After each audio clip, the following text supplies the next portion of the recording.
finalist for the Los Angeles Times Book Award, Gangster Warlords, a New York Times Book Review Editor's Choice in a Guardian Book of the Year, and Blood, Gun, Money. I leave you with Ioan Grillo and enjoy.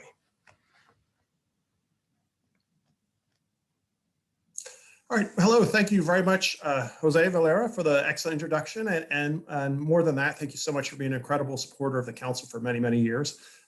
Many of you know Jose for the great events we've held at Mayor Brown. And hopefully in, maybe 5-6 months from now, we get back to events again in person. Hopefully we'll be back there. And Ioan, I just wanted to thank you again for joining us here at the council. I know many of our members, especially our students, have been to our events before with Ioan. I can honestly say you're one of the most courageous journalists I know. In my 9+ years here at the council, I have some journalists I'm friends with who've snuck in and out of Syria, who've embedded with the Peshmerga in Iraq to fight ISIS, or have been on the ground in various combat situations in Afghanistan. But obviously your level of courage and dedication to me is absolutely equivalent and equal. For a lot of people who may not realize it, sadly in Mexico for the last about 20 years, over 150 journalists have been killed in Mexico. You commemorate them and talk about some of the true heroes of journalism and free speech in your book. And as Jose mentioned, you have perhaps maybe one of the best, most acclaimed books on the cartels, El Narco, and then Gangster Warlords, incredible review of the cartels and organization of organizational structure of gangs and cartels across Latin America. But what is it, can you talk about that was the impetus or the inspiration for you to write this book about the roles of illegal weapons and how they feed the violence in not just Mexico, but much of Latin America? And how is it that through your 20 years of covering the cartels, this is perhaps the side of the story people weren't talking about and weren't discussing? Thank you, Ronan, and hi to, thank you, Vidriana, thank you, Jose.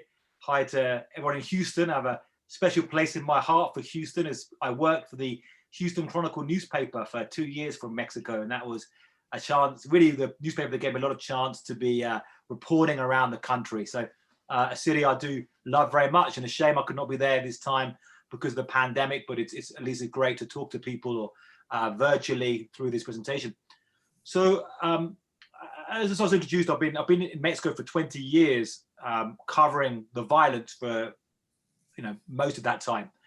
And very quickly, when I came to Mexico, I got into covering the violence, the drug cartels, and that became a bigger issue over the years that I was here. I mean, you really saw this escalation.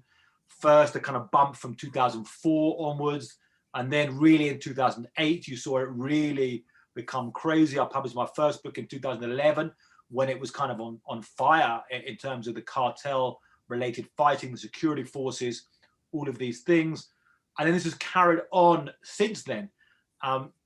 It is, in some ways, there was fear at that time in 2011, 12, that maybe this would really push Mexico over the edge. And Mexico in some ways has been very resilient in that, although in a few places you saw kind of collapse of law enforcement and the uprising of vigilante militias and that kind of thing, actually overall Mexico's kind of stumbled on in a way, plodded on and living around this extreme levels of violence. So it's quite frustrating in many ways. When I wrote that first book, I hoped this would be a kind of blip and things would come back. But it's sad to think that since then, I mean, the last 10 years since then, there have been more than 300,000 murders in Mexico. If you compare that population-wise, you'd be talking about, to the United States, that'd be like 1 million murders in the United States in that time period. Now in the list, there's 70,000 people who have disappeared. So the humanitarian cost of this armed violence has been, I mean, incalculable. And apart from that, what it's done to Mexico overall, what it's robbed Mexico of its growth, its hopes, its inspirations. What country could Mexico be without this violence? Though it does have clearly other problems as well linked to it. What could it be? So the issue of guns and firearms is something, which has been something which many of us have covered for a long time. I wrote my first books about my first stories, articles for the Houston Chronicle. I wrote a story about firearms trafficking in 2005, back then, about firearms trafficking from the United States. But we've seen it only increase since then, and the numbers overall are mind-blowing. The last 12 years, the officially traced firearms, so firearms that have been captured and officially traced to gun sellers or gun factories in the United States, is more than 164,000. But the estimates, both from the Mexican government and institutions in the United States, is that more than 200,000 guns are actually trafficked over the border each year. In the last decade, it's been more than 2 million. So in these 20 years that I've been here, the last 15 years, talking about millions of weapons alongside this level of death. And historic case of arms trafficking to a conflict. Now, there are complicated things here, complicated things about the corruption in Mexico, about other sources of guns, about the US gun question itself. But I wanted to look further into this, and what kind of really sparked me. For a long time, I thought this issue is kind of a brick wall because the Second Amendment is so strong in the United States, the right to bear arms, and there's no real movement or discussion on this issue. But this kind of changed when I interviewed in 2017 a firearms trafficker in a prison in Ciudad Juarez, and asked him about what his modus operandi was for bringing firearms from the US into Mexico. And he would drive every weekend. He would be living in Chihuahua, in a town south of Ciudad Juarez, and would drive every weekend to Dallas, the Dallas area. And we'd be buying firearms there with no ID at all. He said he'd go there, no paperwork, no paper trail, and we'd be buying every weekend about a dozen AR-15s, bring them south. Often they were obviously semi-automatic, sold in the United States. Sometimes they're converted to fully automatic, and you see that in a lot of the crime scenes in Mexico, where you can arrive and see 500 bullets sprayed on the road, and not only the target killed, but also the woman driving in the car behind, the guy selling tacos on the street, also victims of these attacks. So he explained that he would do this modus operandi, and we went to Dallas, to a town called Mesquite in the Dallas urban area, which is dubbed by one news source as the gun show capital of America. There's gun shows, a very high amount of gun shows in Mesquite, and checked out the details of this. And we found that while if you go to regular gun sellers who are licensed firearm dealers at the shows, they will ask you for ID. There are various people who won't. And whereas the guy in the prison in Juarez, this guy described it as a black market, it was using this loophole, this idea of people saying they're regular collectors and selling guns. Now, some regular collectors are doing that, but we saw very clearly how there were people with big piles of brand new AR-15s that they were selling under the guise of being private collectors. And now I realized, well, this is a real issue. It's not just about what Americans want for gun rights. It's also people abusing the laws and people breaking American laws. And this, I discovered later, the ATF had cases of this, one in Florida, of a guy going to gun shops, buying more than 500 firearms in big multiple sales. So going and buying 10 guns at a time, taking them to gun shows, and then reselling them for a profit with no license. And they were going to Latin American traffickers. So that made me realize that perhaps there is room to things to discover in this story about how the firearms black market works.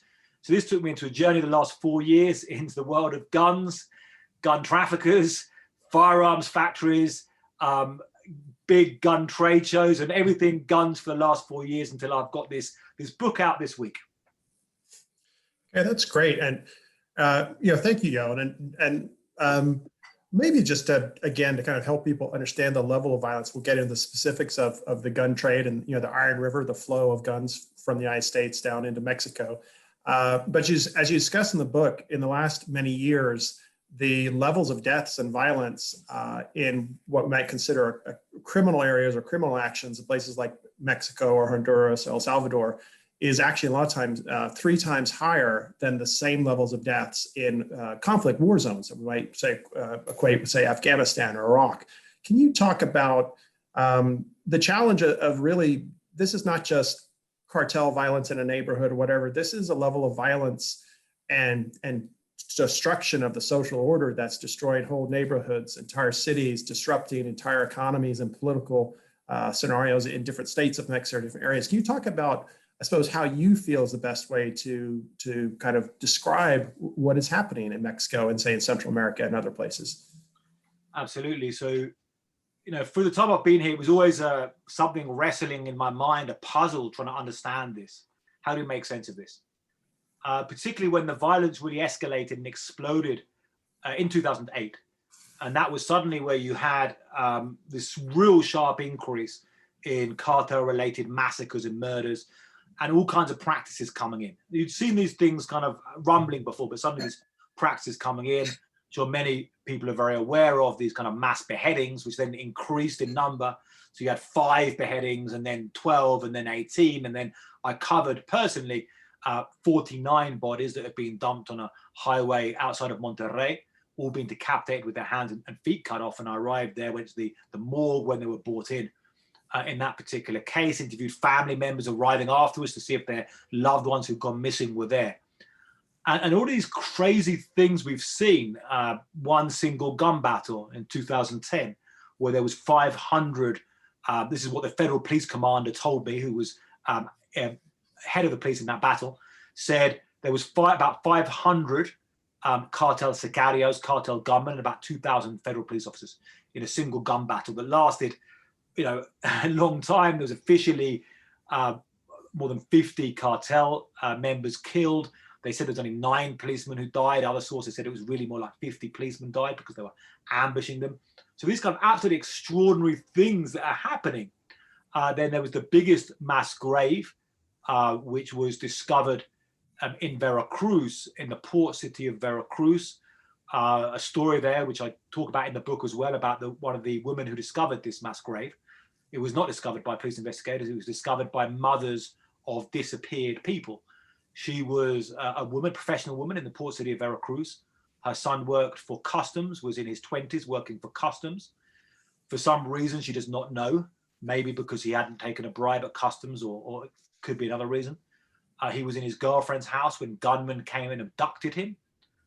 He was not seen, was not found. This was in 2013. He was not found. She was searching and searching and searching and pressuring the police to try and solve this case. She joined other mothers who were mothers of victims, mothers and fathers, but it was mostly mothers doing this, who were victims, and they were marching on the streets. They were marching on Mother's Day in 2017 when a guy rolls up in a car and he gives them a hand-drawn map and he says, check out this place. And they first go to the police with the information. The police still don't act. So they go to this field, which is a cow field next to a housing area, and start digging. And they find bodies in this field. And the police then take over, the prosecutors take over, and they find more than 250 victims, the biggest mass grave in Mexico in recent history. So we have these things happening.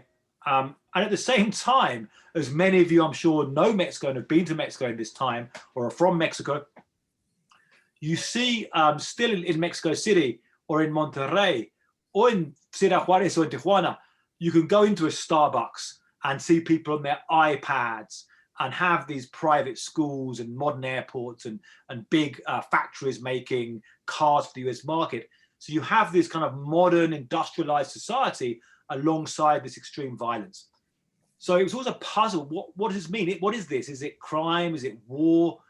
And then I realized, and I talked especially to somebody who worked as an external investigator for the military college in the United States. And he kind of gave me clues to this. He says, well, this is not simple crime or simple war. It's a gray, bloody space in between.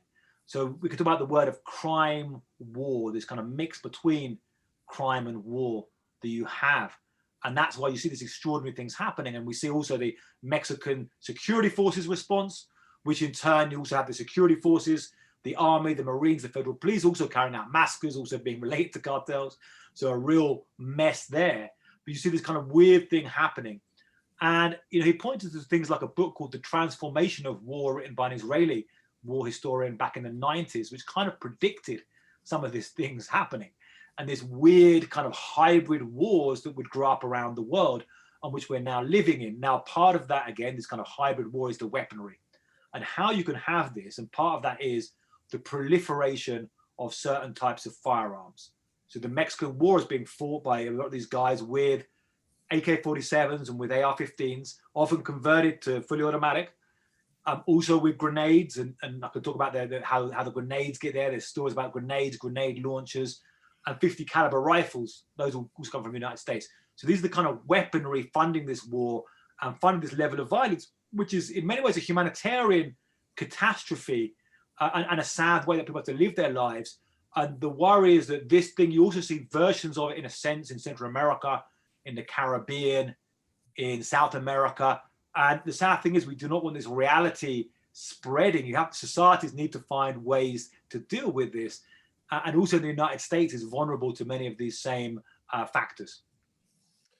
And to get back to the kind of specific issue of gun trafficking, as you mentioned in the book, and you mentioned a few minutes ago, the gun trafficker you were mentioning from Chihuahua, who went to Dallas every weekend to buy guns at the gun show, he called it a black market, but it's not a black market.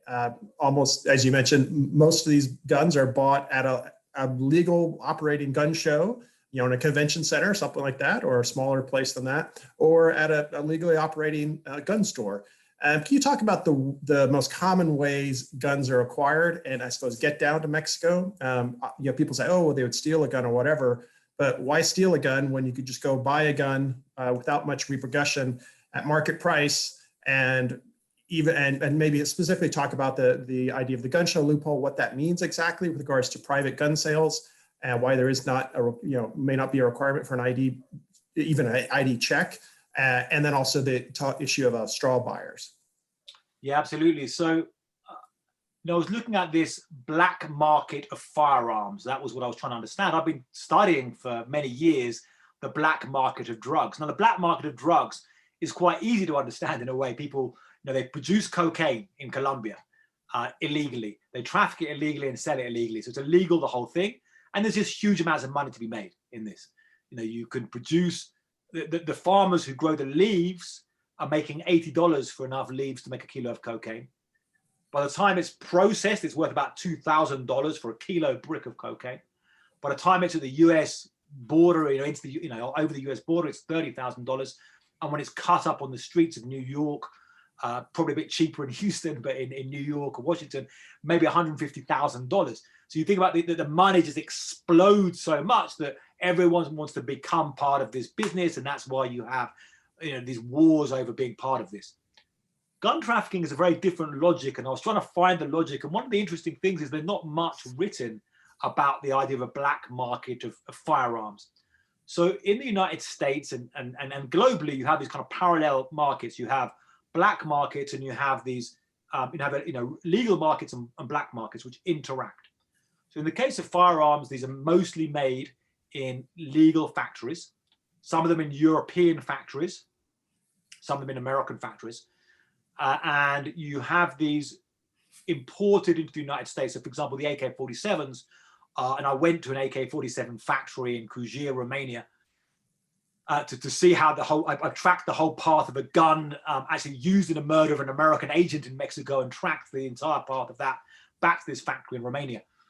But you see this, made an AK-47, made in a factory in Romania, made a semi-automatic for the US market, imported to the US, sold in retail in the US market, but then crossing that invisible line to the black market and then being smuggled into Mexico. So there's 4 ways that firearms can travel from the legal retail market into the black market where they're being moved around illegally by gangsters. So the first way we discussed is the private sale loophole, is the best way to call it. Some people call it the gun show loophole, is a bit inaccurate. The idea is, when you look at the gun law and gun law in the United States, I'm sure many of you are very familiar with gun law. I got very deep into gun law, talking to the gun law professors and the firearms enthusiasts to really understand it's quite a mosaic of things. The gun law is not a simple thing. You have this very complicated discussion, interpretations of Second Amendment and all of these things. So you had these gun laws passed, and this most significant gun law after the Second Amendment is the 1968 Gun Control Act, the GCA. And that creates the system. Beforehand, there was no system for stopping felons or mentally ill people or so forth buying guns. But after the killings of Martin Luther King Jr. and John F. Kennedy, you had this and a rising gun violence in cities. You had these efforts to have the GCA of 1968. And this was supported in its time by the NRA. It was supported as a way to try and stop criminals getting guns and the wrong people getting guns, mentally ill people, and so forth. So you have people, people with criminal records are not allowed to buy firearms. And then later on, you had the instant background check system created, so that when people go and buy a gun, they fill out the form, they make a phone call or an email to the instant background check system and check the person who's got no criminal record. Now, there's a loophole in this law that people who are supposedly private collectors, hobbyists, don't have to do that. Now, it's understandable in certain circumstances. If I'm selling, if a father is selling a gun to his son, to go through that. But people have abused that to get guns into the black market, and various people. Now, you have one case in Texas, in Odessa, Texas, where a guy was a prohibited person from buying a firearm. He got onto the loophole. He used that to carry out a massacre in Odessa, Texas in 2019. But also there's a large amount using that to go into the black market. However, an even more common way to get firearms is the straw buying. Now, straw buying is paying somebody with a clean record to go and buy a gun. They're paid very little. They're only often paid $50 for a pistol, $100 for a rifle, maybe $500 for a big 50 cal. The reason being is most of these people, if they get caught doing this, the punishment is only probation. They're not given most of them given nothing more than probation, even when those guns are used by drug cartels to carry out massacres. And even in the case, for example, there's one case I have, again, going to Texas, of a guy who walked into a shop, bought 10 AK-47s for somebody connected to the Zetas cartel. One of them was used by the group of Zetas who killed an American agent, an ICE agent in Mexico, and he still only got probation for that buy. So this is a very big thing, and what the one way to change this would be to actually just increase the punishment for straw buying, which is the punishment is actually only lying on the form is the official crime. You lied on the form. It's not the actual crime itself of being involved with drug trafficking. The third method is theft that Ronan mentioned. You have people going into gun shops often to steal. There's videos of some people stealing guns from unlocked safes, taking them out, and then they go into the criminal black market. And a fourth method now, which is growing, is the idea of ghost guns, not being 3D printed guns, which are not there yet in terms of cheap 3D printed guns are no good. They kind of blow up into people's faces. But the kits bought off the Internet of Parts, and they buy these kits and they assemble them. Now, there's certain ways around people doing that or buying these kits and then selling them into the black market with no registration, and ways that people are doing that without any kind of trace or paper trail on that as well. So you see a lot of these turning up in like Los Angeles, a lot of gang members now with these untraceable firearms. So those are the big four methods that these in the United States, these weapons go into the black market. Thank you. And you highlighted, again, like I said, I highly recommend the book. Excellent book, as always, from you. You'll learn an enormous amount. And you'll mirror directly from, you sit down in back rooms of cafes with sicarios and assassins and cartel members, but also with ATF agents and DEA agents and other people from all levels and all walks of life. In the book, you highlight the role of the ATF, the Bureau of Alcohol, Tobacco, Firearms, and Explosives. Obviously, a dogged reputation that's been, I suppose, gone through a lot for a lot of the agency in the last many years. Fast and Furious, you highlight all the details of it here in the book. Also, the fact that there was a very similar operation a few years before that during the Bush administration that also let hundreds of guns basically walk freely, as they say, into Mexico. But can you talk about the realities of the ATF in that, a lot of people say, well, we should enforce the existing gun laws. But as you mentioned, if I go and buy 10 AK-47s or 10 AR-15s every day for a week and they end up in the hands of the cartels, I'll probably just end up with probation.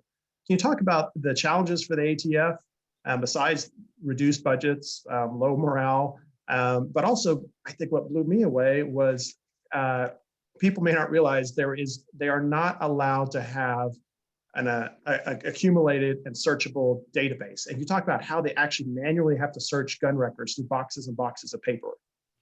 Yeah, absolutely. So the ATF is a curious agency in the ecosystem of federal agencies. You look at the DEA, the FBI, ICE are all get budgets way higher than the ATF. The ATF are the poor brother inside these federal agencies, and they are also not as known in popular culture. The gun police. It's not even a nickname. You talk about the narcs of the DEA and the FBI. With all their names and stuff. G-men of the FBI. No real popular kind of nickname in popular culture.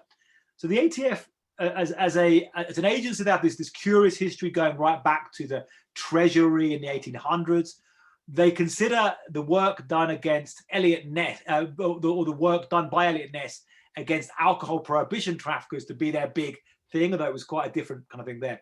But they really came into their modern form in the 1970s, after the Gun Control Act. And then in the 1970s, they really came to their modern form. And they were hit then very hard in the 80s under Reagan by another act to kind of hit back on gun control. And they had these quite heavy restrictions, a hit on their budgets, but also these restrictions, which you see now create these quite crazy situations.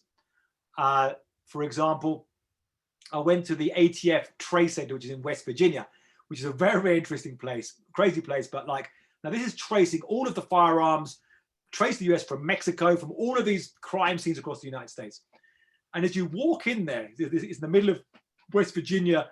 It's got huge mountains of paper and pallets of just paper. And I'm like, well, why is all this paper? And they're like, well, we're not allowed to digitally trace firearms. This being for gun owners or some Second Amendment hardliners a very big issue, the idea of not having a national gun registry. So what happens when they literally find a smoking gun at a murder scene? Literally the body's on the ground, the gun is smoking, they pick up the gun, they call up the ATF, we've got the serial number. And it's funny, a lot of regular police don't even know this, the ATF explained. They call up the ATF and say, we've got a serial number. Put it in the computer. No, we can't do that. We got the number, we have to call up the manufacturer of the gun. Phone up the manufacturer of the gun or email them and say, we've got a gun. Who did you sell that gun to? They sell it to a distributor. Follow the chain of those. And then the big boxes of paper are out of gun dealers who have now gone out of work. There's like 700,000 of them. Some of them are damaged records in floods like New Orleans, and going through these bits of paper to try and find who the gun might have been sold to. The average time is about 11 days for a trace. In some cases, if it's a big case, they'll do it faster. They'll get on and do it faster, but the average time is about 11 days. So these kind of things you see now, the ATF have got the bad sides as well. And every time you bring this up, people will say fast and furious. I have a profile in the book with an ATF agent who went undercover in biker gangs. He was undercover in 3 biker gangs, the Vagos in Los Angeles, then the Warlocks in Virginia, and then the Mongols back in Los Angeles who are involved in gun trafficking, firearms, and all kind of things. And there's various ATF, there's a cadre of ATF agents who have particularly got undercover in biker gangs. But they got into quite big, sophisticated federal sting operations, the ATF. And that led to Fast and Furious, or you had this continued things leading to Fast and Furious, and pressure from the Obama administration to try and crack down on firearms going to Mexico. And then you saw this very botched operation, which I'll go into in detail in the book. I have the first interview in detail with the ex-Mexican president, Felipe Calderon, about that operation, about what he knew about it, about what he discovered about that. And I talked to one of the confidential informants in Arizona in a previous operation, and various people involved in this. And the ATF watched almost 2,000 guns be walked into Mexico. One of them ended up in the last safe house of El Chapo before he was captured. Some of them ended up being moved on to Colombia and were found among people in Colombia. One of them was found in the hands of the people who murdered a Border Patrol agent from the BORTAC unit in South Arizona in 2010, which led to a big scandal.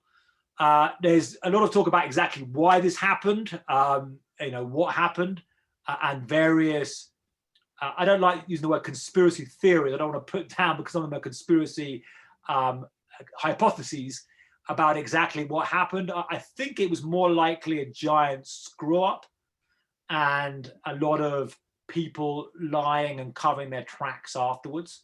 But there are, various conspiracies. You have people on the gun hardliner side saying this was deliberately done to try and discredit the gun issue. People in Mexico saying this was done to destabilize Mexico, and other people saying this was to help arm the Sinaloa cartel against rivals. One of the sad things, though, is since that happened, that was 10 years ago, and since then you've had maybe now 2 million guns trafficked to Mexico. So one of the kind of worst casualties is this kind of really kind of knocked in a way. It knocked out the gun trafficking issue for a decade. I hope to try and bring it back into the agenda now. And something a lot of Americans might remember is following some horrific shootings. It's taken a few years. It started, I think, even under Bush 41, but eventually in 1994, an assault weapons ban was passed by Congress under Clinton, and it was only for a 10-year term that would have to be renewed. In 2004, the assault weapons ban was allowed to expire. Bush administration, and at the time, a Republican-controlled Congress didn't want to renew it. There's not necessarily a direct correlation, but it's also, as you mentioned in the book, it's right around the time when the Zetas and the Gulf Cartel were starting to fight each other, and the enormous level of intensity of violence was starting in Mexico. And by 2008, assault weapons much more easily available and much easier to purchase in the United States, since there was no longer a ban. How much do you think that was a factor in building the violence? So yeah, the assault weapons ban is an interesting one to look into in detail. You do realize, getting deeply into this, that even the idea of assault weapon becomes controversial. This gets back to a German gun called the Sturmgewehr, which was the first, called the Storm gun, the Sturmgewehr, which then was the first name of assault rifle. That was captured by Soviet military, and then they came out with the AK-47, and then the AR-15, M16 was created in response to that. And so these are the weapons that define modern warfare, and are very important to, you have this conflict in Mexico because you have this type of weaponry, which did redefine warfare in its time.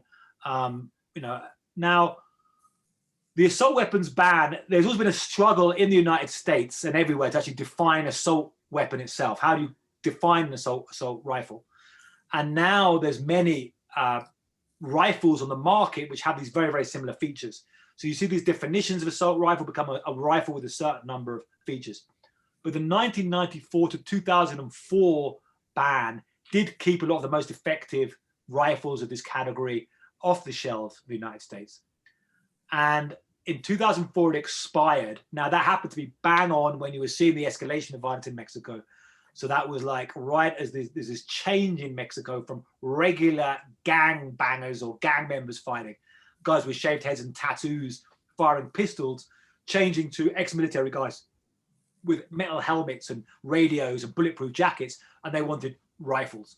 So they were bringing them down in huge numbers, and this changed the conflict. Now, in the 16 or 17 years, will be this year, since the expiry of the assault rifle ban, there's been this huge, massive production of this. And in these big years of rifles going to Mexico, you saw more than 1 million, AR-15 style rifles in some years being sold in the United States. It became a lot more of a kind of culture around AR-15s since the assault rifle ban. And the idea of, it's America's rifle. I interview in the book the head of the AR-15 owners of America, who has the phrase, my rifle never assaulted anybody. And people are very, very in favor of these types of guns. So this is certainly connected. It's certainly an issue we have to talk about. I do say in the book, I do not get into pushing for a new assault rifle ban in the book. I don't get into that argument because it is now a very difficult, complicated argument. It's more difficult now in 2021 than it was in 1994 because there's way more of these guns around the United States. So exactly what a new one and new sales would be. But I get into measures before that, below that, that I look for these measures that there could be a common ground between gun owners and even some, reasonably hard-line gun owners and people who want to stop crime and want to stop the guns going to gangs and cartels and the traffic to Mexico. Okay, and as you note in the book, you're a believer in, I suppose, Americans having the right to defend themselves, the right to have guns. I say myself, I'm a believer in the Second Amendment, but probably like a lot of Americans, I don't think it's unreasonable to have some reasonable restrictions. You note that over 80% of all Americans, and even over 80%, I think, of gun owners themselves are in favor of some form of background checks. Even, I think 81, 83% of Republicans are in favor of background checks. Can you talk about maybe some of what are maybe, I don't want to say the low-hanging fruit, but what are maybe some of the more reasonable issues where compromise could be reached? And maybe if, now during the Biden administration, at least with a democratically controlled Congress, do you think there will be any degrees of kind of moderate gun, I don't want to even say restrictions, but it's kind of maybe just policies put in place such as background checks that most of the country think are reasonable? So yeah, so I look at these methods. I mean, so the book is a book of investigation, not of preaching. I'm investigating this issue and trying to, and then people can have their own ideas. But I do say, like, with these areas, so you have these 4 ways that guns go from the retail to the black market. So there could be an effort to try and challenge all 4 at the same time. So universal background checks, which would stop the loophole, increasing sentences for straw purchasers, which would not actually even involve a law change. They could simply increase recommended sentences. The idea of simply having a federal law of saying gun shops have to keep guns in locked cabinets. That's no federal law on that. There is a federal law on how you keep pharmacies. There is a federal law on how you keep monies. There's no federal law on how you keep firearms for gun shops, and trying to crack down on people with without background checks acquiring ghost guns, acquiring these things. So those things, and then there's other measures like more like the idea of a bit more extended look at people buying 50 caliber rifles, for example. Now the 50 cals, many people are familiar with them. For those who aren't, these are big guns that cost often $10,000 plus. The bullets are about this size. They are purchased. They are available at gun shops in states including Arizona. They are purchased and taken to Mexico. They are used by the cartels in many attacks on law enforcement and security forces.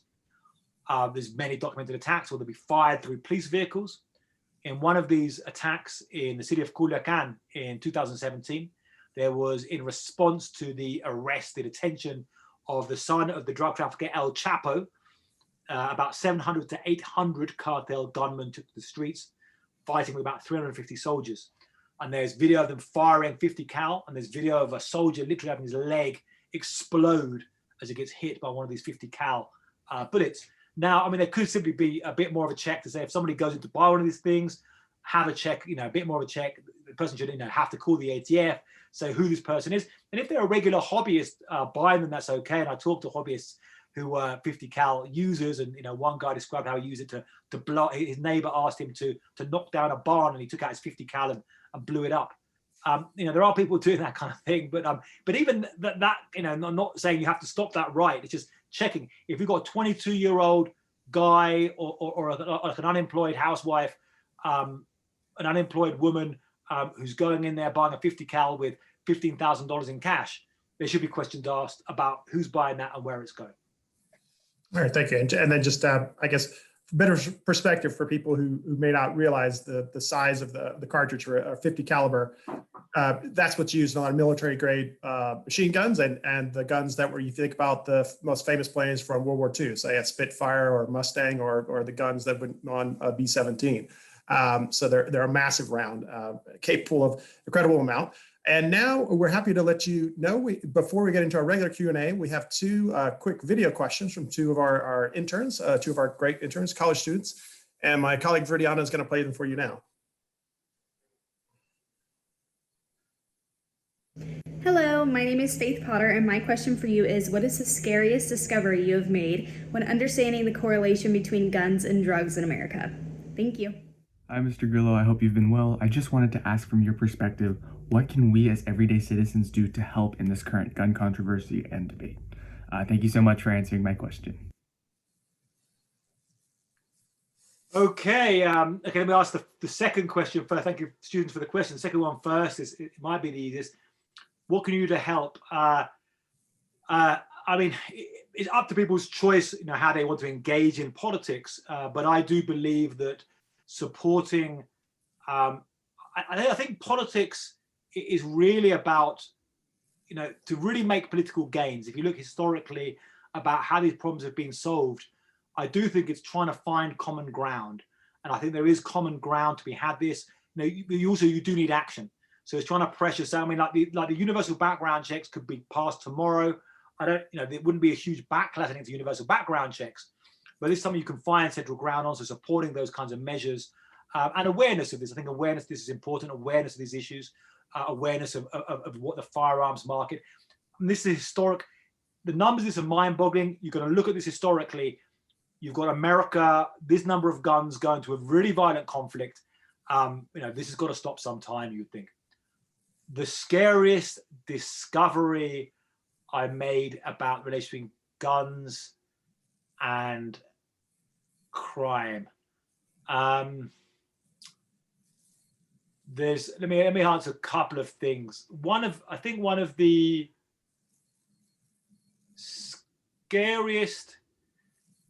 Let me think of a scary situation with the guns.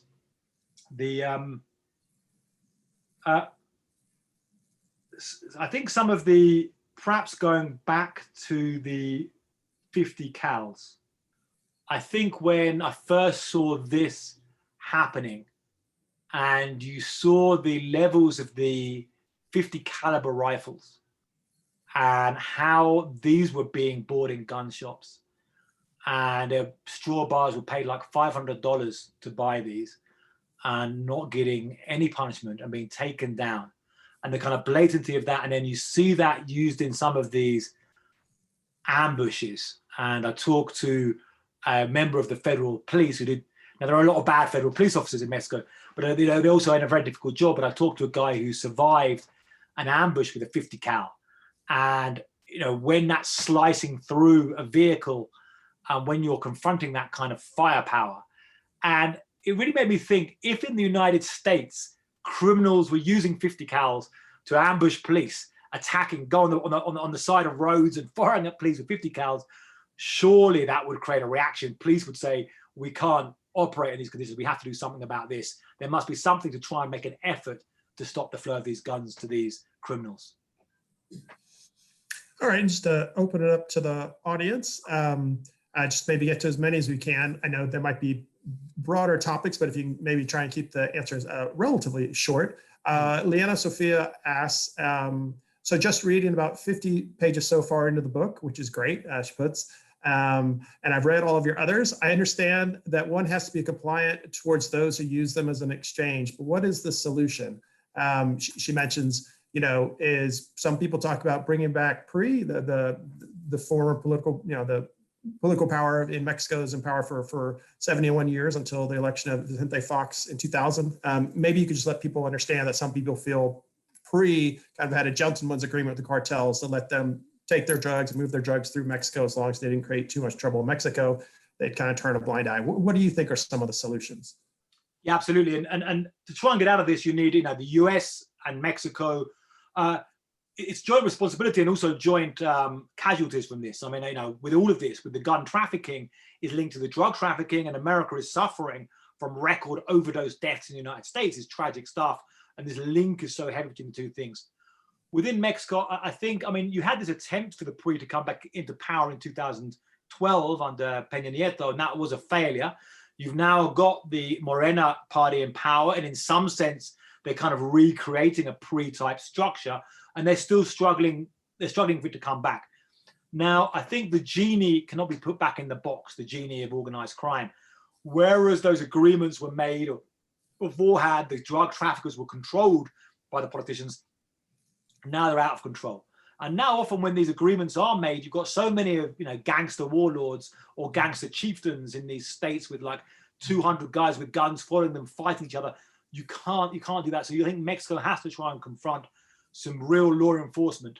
Now, part of that, again, when they have so many guns, it's a very, very vicious cycle. You want to reduce the firepower of the cartels, but it's got to be about creating real police forces in Mexico. It has to be, I think, a long-term generational project. The second thing is real social work to try and get into the communities where young recruits for the cartels are taken from, and you still have this continued neglect, forgotten communities. During the COVID crisis, many of you might have seen these videos of cartel people handing out goodie bags in these neighborhoods and like saying, we're the good guys. So it's the hearts and minds in these areas going to the cartels. And then we get into the issue of drug policy reform, which is a big, tough one, but it's got to be about reducing the black market, giving more rehabilitation to problematic drug users to try and reduce the money going to the illegal drug business. And just related to that, another one of our members, Michael, who I know has had a lot of experience in Latin America. Michael asked, at Calderon's behest, the Bush administration started having customs and others trying to intercept guns heading south. I said, but I can't ever recall hearing about a major bust. What do the feds like the ATF and Border Patrol think about this? And I suppose when you've talked to the people on the ground, the different American agencies, what do they think would be the best way to tackle the issue? So the idea of those checks, I think we're ineffective because there's too many roads and too many cars going along. It's a bit like back to the problem of drugs going north. You can't check every car going over the border, and there's cars come through with drugs to the United States. So you have them on these roads. I mean, it's real needle in the haystack stuff. How are you going to know which car has got the guns? Unless you try to check every car going into Mexico, and that's going to make cross-border traffic impossible. So I think that's why it falls down. Now, agents, and I quote an agent about this, one of the agents, the idea of simply increasing sentences or punishment of straw buyers, well, that was given to me by an ATF agent. That was like, I was asking them, what are your ideas? How do you stop this? And that was an idea given by an agent there.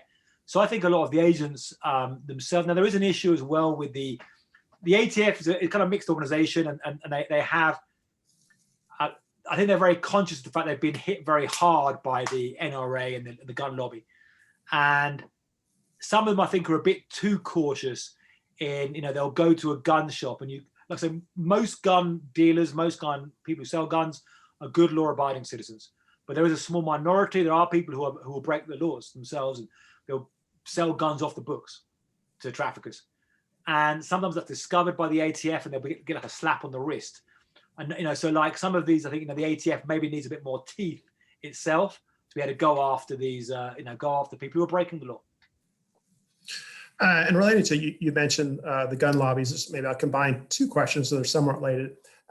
Bill asks if you could maybe talk a bit more about the congressional lobbies, the impact of the gun lobbies upon Congress and legislation. And then Leo asks, do you think there's any correlation between American gun culture and how pervasive it is, and resulting in an easier flow of guns to the United States? Yes, absolutely. So the first one, absolutely. I mean, American gun culture is what created the gun lobby, or is very related to the gun lobby. And the American gun culture, you also see the more hardline, beyond the gun lobby, you see the more hardline manifestations of gun culture, including the militias, the Second Amendment fundamentalist militias, who believe in very kind of, they have these ideas. I actually interviewed a militia member from Michigan for the book as well, who was involved in when they went to the Michigan State House last year, which was in some ways a prelude to the attack on the Capitol in Washington, and what their ideas, and they have these quite fundamentalist ideas about firearms. So the gun culture is broader, and it's all contributed to this very kind of strange patchwork and mosaic of laws, which almost no other country has anything like this, gun lobby or gun culture. So the gun lobby itself is a curious organization. You go back to how when they were formed in the late 1900s or late 19th century, and they were formed by veterans of the Civil War from the North side. One of them had worked for the New York Times, so very different from today's NRA, and they were just simply about straight shooting. You go back to the 1930s when they were led by an Olympic shooting champion, and they were totally in favor of strong gun laws. They were in favor of firearms, but saying there needs to be regulated and strong regulation. Even in the 1960s, they were still in favor of the Gun Control Act. They supported it. And in the 1970s, under a guy from Texas again, called Ioan Carter, they radicalized a guy who at the age of 17 shot dead a young Mexican accused of stealing the family car. He was incarcerated and then released, went on to head the Border Patrol, and went on to head the INS, and then went into lobbying. And he had a very, very hard line position. He totally radicalized and changed the organization and said nothing. So it's all a steady, a steady slope going down to gun confiscation. We have to oppose everything. And you saw this very, very different organization emerge. And then I think more recently it's mutated again, in some ways very much a media organization, making money, selling a lifestyle. And so you have these positions of like, we will not compromise on anything. They compromised on bump stocks, and some of the hardliners, like the militia member, who said, well, they sold out on bump stocks. We shouldn't have compromised on bump stocks even. So that's, and the way they have exercised power in Washington is unparalleled. I think it's a case study in modern politics and lobbying. But they are on the back foot now, and there is, I think, chance now. And I think a lot of gun owners themselves do not have the same positions exactly that the NRA are pushing often there publicly. Okay, and just again, I'll maybe combine two questions that are somewhat related. Janet asks, if there were more restrictions put upon assault weapons in the United States, do you foresee other companies becoming primary suppliers to criminals in Mexico? And if so, which countries? And then another question from Bill asks, why do the cartels not just manufacture weapons themselves, or do they? Great questions. So first, I mean, it's a big part saying if America, the guns don't go there, someone else will. I think it's a very big question. I mean, there's other sources of firearms, for example, firearms that are stolen from the militaries of Central America or the Mexican army itself and police forces, which need to be tightened down on. There's firearms being around various black markets which move in the world. Often it's governments themselves. Often you find that the source of black market firearms in many countries are governments leaking them, and you see that in some of the battlefields in the Middle East. These firearms sold to certain Middle Eastern countries and governments will suddenly find their way to the Islamic State. So there are different paths that could move, but it's the access, the closeness to the United States, and the quantity matters. The fact there's so many guns and there's so many powerful guns, and that any 15-year-old related to a cartel has got an AK-47, AR-15. The guns are filtering around to school children. You know, you've got stories there in the book related about school children moving around these guns that the cartels have. They use, they're considered burned, and they throw back onto the street. So the quantity really, really matters. Why don't the cartels make guns themselves? They do buy components in the United States, and that's going back to the ghost guns thing, and they arm them. The Jalisco New Generation cartel, was a big cartel here, was making these from components. But I think still for them to make, if you really pushed very hard, for them to try and make the level of firearms made in the good factories of AK-47s or AR-15s would be something you could clamp down on more. There's still, you know, it's easier now to the amount of investment in really good firearms factories, top grade firearms factories, compared to just buying them from the United States. It's still, you know, it's much easier to get them from north of the border. All right, and unfortunately, just for the sake of time, and maybe if you can, it might be a challenge, but relatively quickly try to answer these two questions. Sylvia asks, what is day-to-day life like in the villages and towns that the cartels have taken over? And then again, Ray asks, basically you've discussed a certain amount of subjects, but is there anything else you think can be done that would help with the solution to the flow of guns and just the broader issue of violence? Absolutely. So the first one, can I go over slightly 6 o'clock, or with the lights going? Yeah, if we could, yeah, just a few minutes if y'all don't mind waiting. Yeah, thanks. Just to finish that. So the first one, it varies a little bit. You have urban cities controlled by cartels, neighborhoods, and you have villages. To give it a description of this firsthand, I've been to the village of El Chapo, which is next to a village of various villages of heavy drug traffickers. That is a surreal experience. You go up into the mountains of Sinaloa. So you go first from the city, then you go up regular roads into the mountains, and then you go to pure dirt roads. So we went in a 4x4, and you go up and down on dirt roads. Then you get to an area where you have openly guys in ski masks and AK-47s openly in that area. The cartel people are basically running that area. They are like a police force, like a guerrilla group to an extent. You actually, we've got into there with contacts. We go past and kind of, salute, wave to them. They'll like wave you through. And I went in there to Chapo's village. I stayed with his cousin, and I went to a church ceremony, a church service with his mother, who's now an old lady, who's an evangelical Christian. There's an evangelical church built by old Chapo in that town, and there's all these guys on quad bikes with guns around. So a very, very surreal experience. Like I said, it feels like a different country in a kind of guerrilla-run area to an extent. In urban areas, it's very different. You've got the cartel more hidden, but you have also a feeling in some places the cartel is there. And the guy standing there, he might not be openly showing a gun, but he's watching you. He's got a radio, he's got a mobile, cell phone, and he's calling up. So a more kind of paranoid, atmosphere of cartel control in those neighborhoods there, in the urban neighborhoods. Lastly, and I always like to try and end these talks on a positive note of change or whatever.